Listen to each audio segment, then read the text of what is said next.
Et ils nous ont fait gober qu'on pouvait aller sur la Lune, alors que la Lune, c'est du plasma.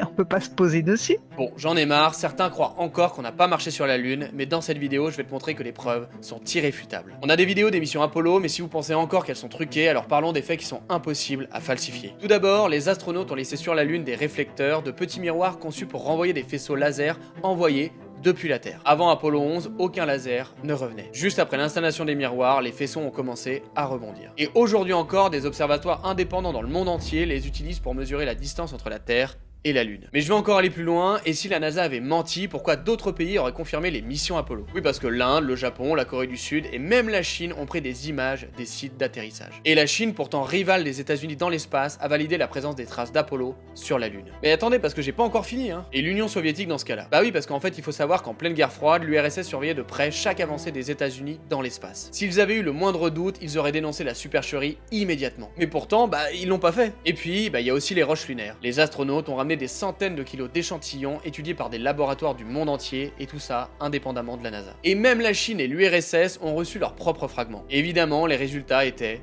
identiques. Ces roches n'ont aucun équivalent sur Terre, ce qui prouve bien qu'elles viennent bien de la Lune. Mais attendez, parce que j'ai pas encore fini, parlons un peu chiffres. Il faut savoir que 400 000 personnes ont travaillé sur le programme Apollo. Imaginez le plus grand secret de l'histoire caché par 400 000 ingénieurs, scientifiques et astronautes sans aucune fuite en plus de 50 ans. Et c'est juste impossible. Et sans oublier même le coût des missions Apollo. Les missions Apollo ont coûté environ 153 milliards de dollars. 153 milliards, ça fait quand même très cher le film en studio. Tous les éléments convergent vers une seule vérité: l'homme a marché sur la Lune. Les missions Apollo ne sont pas une illusion, elles représentent l'un des plus grands exploits de l'histoire de l'humanité. N'hésitez pas à me dire ce que vous en pensez dans les commentaires et abonne-toi à Indiana Space.